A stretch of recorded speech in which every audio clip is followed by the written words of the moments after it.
Hello everyone, how are you doing? This is MD Tech here with another quick tutorial.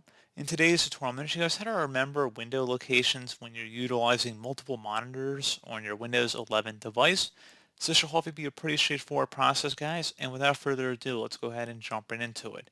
So all you have to do is open up the search icon, type in settings, best match should come back with settings. Go ahead and open that up.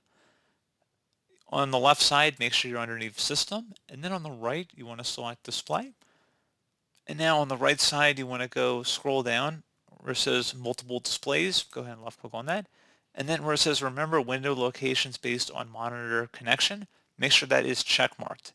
So pretty straightforward, and then you just close out of here if you had to make the change. If it was already like that by default, then you don't have to do anything. That means it was correct.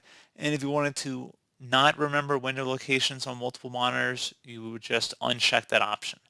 So pretty straightforward. Do hope I was able to help you out, and I do look forward to catching you all in the next tutorial.